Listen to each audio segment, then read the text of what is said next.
Nama presenter TV Ardes Gunawan kini tengah menjadi sorotan warganet. Dirinya menjadi perbincangan lantaran menyebut bahwa timnas Indonesia tak layak masuk final AFF Suzuki Cup 2020.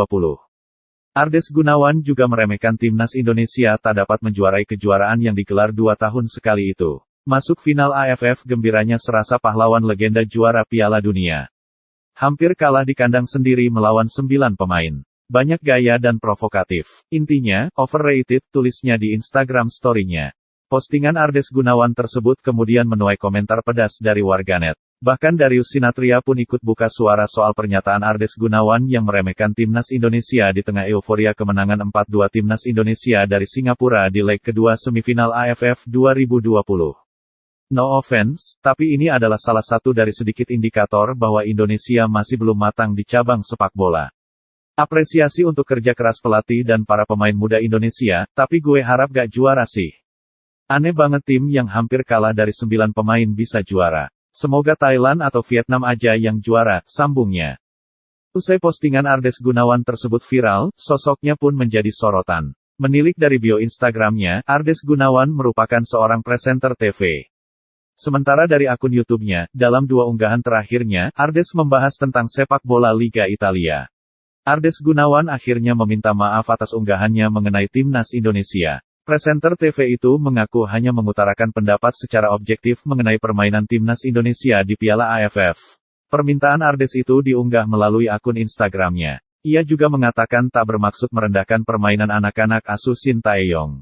Mohon maaf kalau ada sebagian teman-teman yang merasa sakit hati karena komentar saya terkait sepak bola khususnya mengenai tim nasional sepak bola Indonesia, tulis Ardes di Instagram story-nya, Senin.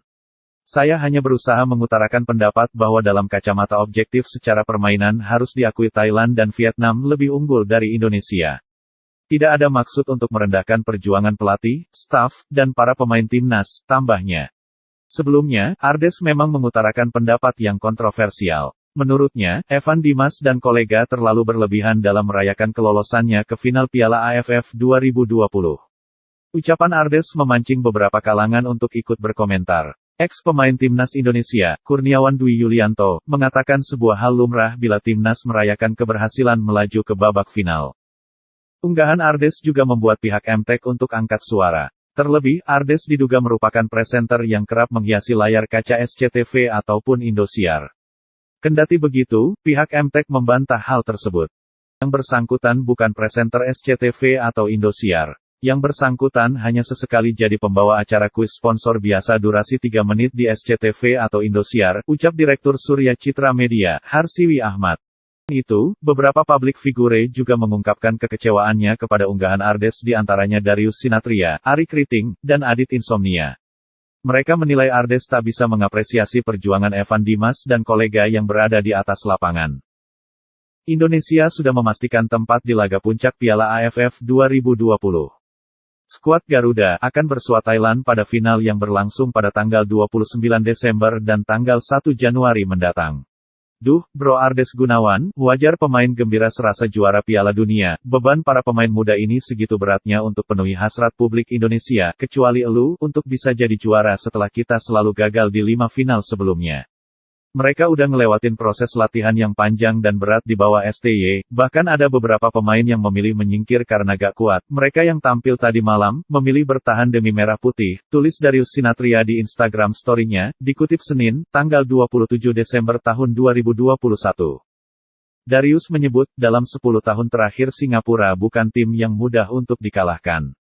Aneh memang lawan 9 pemain kita nyaris kalah, tapi itulah sepak bola, banyak hal bisa terjadi dalam satu pertandingan, kita memulai dengan luar biasa, unggul cepat lalu lawan bangkit dan balik menekan bahkan setelah kehilangan 2 pemain, membuat pemain frustrasi dan sepertinya semua yang dilakukan salah. Tapi pertandingan belum selesai dan setiap dari mereka tetap berusaha dengan cara apapun untuk menyatukan fokus dan menguatkan kaki-kaki mereka tanpa lelah, sekali lagi. Akhirnya mereka berhasil menundukkan lawan yang secara mental dan efektivitas bermain sempat di atas pemain Indonesia. Lebih lanjut, ia juga menyebut provokasi dari pemain terhadap wasit adalah hal normal dan terkadang perlu dilakukan. Banyak gaya itu bagian dari ekspresi, mungkin lu nangkepnya beda jadi bebas-bebas aja, provokatif.